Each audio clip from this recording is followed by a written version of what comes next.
Salut les jaunines, c'est l'instant manga, j'espère que vous allez bien. Aujourd'hui on se retrouve pour parler de Dragon Ball. Et plus précisément dans cette vidéo, on va parler d'un personnage incroyablement stylé, très mystérieux mais aussi super puissant, Janemba. Janemba qui malheureusement n'est apparu que lors du film Dragon Ball Fusion et qui n'est plus réapparu dans l'histoire principale par la suite. Donc c'est pour ça que dans cette vidéo, on va faire la lumière sur ce personnage incroyable. On va s'intéresser à ses points forts, ses capacités, ses techniques et ses points faibles. Donc avant ça, si c'est pas déjà le cas, je t'invite à t'abonner à cette chaîne YouTube, à activer la cloche des notifications pour pas louper les prochaines vidéos. Comme d'hab, envoyez-moi toute votre force et on est parti.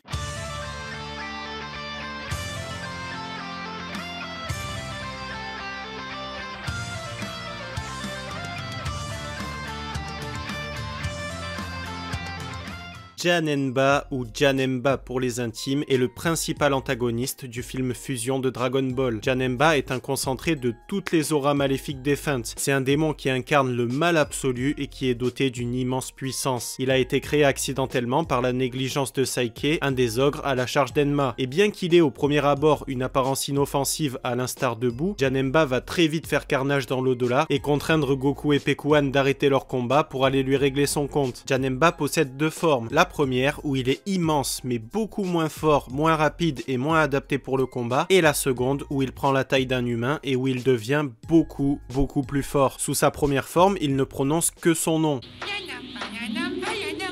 Et d'ailleurs, pour la petite anecdote, quand j'étais petit, je regardais ce film en cassette à l'époque, en version française, et à chaque fois, j'avais l'impression qu'il disait « Je n'aime pas, je n'aime pas, je n'aime pas ». Du coup, moi j'étais là en mode « Mais purée, mais qu'est-ce que t'aimes pas? T'aimes pas Goku? T'aimes pas Vegeta? Mais c'est quoi que t'aimes pas en fait ?»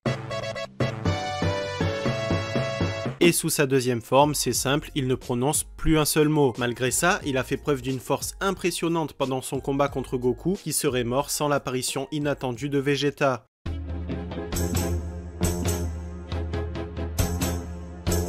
La plus grande force de Janemba vient sans aucun doute de ses pouvoirs magiques et psychiques qui prennent l'adversaire par surprise. Son pouvoir sur les dimensions est tellement puissant qu'il est capable de transformer l'environnement dans lequel il se trouve, et il possède de grandes compétences de manipulation de la matière, comme on l'a vu par exemple quand il a fait apparaître son épée à partir d'un tout autre objet. Il peut aussi manipuler les dimensions et créer des portails lui permettant de téléporter ses attaques vers ses adversaires, ou alors de rediriger les attaques de ses ennemis contre eux-mêmes. Un peu comme Broly, on a l'impression que sa force augmente progressivement pendant le combat et qu'il s'adapte de plus en plus à ses adversaires. Au début, Goku va l'affronter en forme de base et fidèle à lui-même, on voit un Goku qui prend son temps pour évaluer son adversaire et augmenter petit à petit sa force. Par contre, à partir du moment où Janemba va tirer des boules de feu avec ses mamelons, alors là Goku va immédiatement comprendre la menace, il va arrêter de s'amuser et il va claquer le Super Saiyan 3. Et à ce moment-là, Goku a très rapidement dominé le combat et il a vaincu très rapidement Janemba dans sa première forme. On peut donc en déduire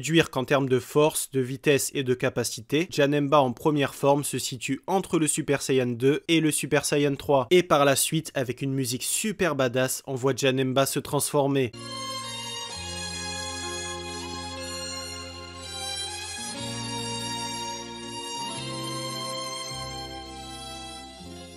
Et c'est là qu'on a le droit à un combat épique et super stylé entre les deux combattants, parce qu'on ressent non seulement la peur et la menace que représente cet ennemi, mais aussi et surtout on a un Goku exceptionnel. Un Goku au regard sérieux et déterminé, qui est prêt à donner sa vie pour sauver l'univers. Un Goku qui mine de rien sait quand il faut être sérieux et arrêter de déconner. Un Goku qui est très bien dessiné, badass, volumineux et très charismatique. Et surtout un Goku qui nous fait ressentir toute la beauté du combat dans Dragon Ball. Bref, Janemba finit par avoir Goku avec toutes ses attaques surprenantes et bizarres, et peu à peu Goku se fait complètement dépasser. Heureusement, Vegeta arrive pour l'aider, mais lui aussi se fait rouster et les deux combattants n'ont d'autre choix que de fusionner pour venir à bout de l'ennemi. Du coup, la force de Janemba se situe entre le Super Saiyan 3 et Super Gogeta. Par contre, il a été complètement dominé par Gogeta et Goku en Super Saiyan 3 a réussi à un petit peu lui tenir tête et à résister contre lui. Janemba est donc 2 voire 3 fois plus fort que Goku en Super Saiyan 3 maximum, ce qui le place assez proche d'un Bootenks ou d'un Buan. Concernant ses faiblesses, elles sont plutôt originales, puisque Janemba craint les insultes comme on l'a vu avec Pekuan, une faiblesse qui heureusement pour lui va être compensée par sa grande régénération.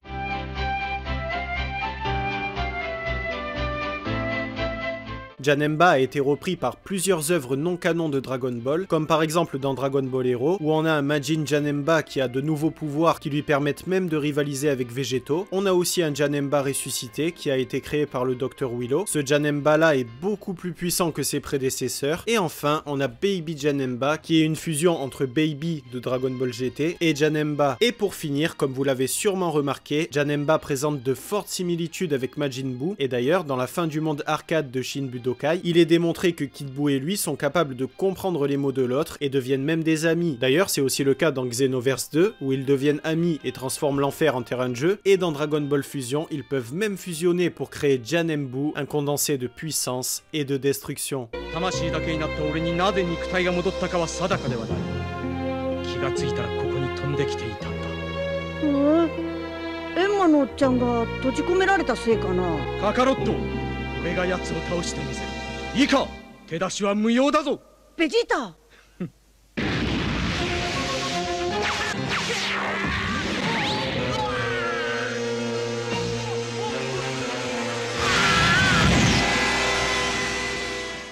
Et voilà pour cette vidéo, j'espère qu'elle vous a plu. Si c'est le cas et que vous voulez me soutenir, comme d'hab, pensez à la liker et à vous abonner. N'hésitez pas à me dire en commentaire ce que vous pensez de ce perso et de ce film, qui personnellement est un de mes films préférés de toute la série Dragon Ball. Et de mon côté, je vous dis à très vite pour une nouvelle vidéo, un nouveau manga, et en attendant que la force vous anime les Jonin,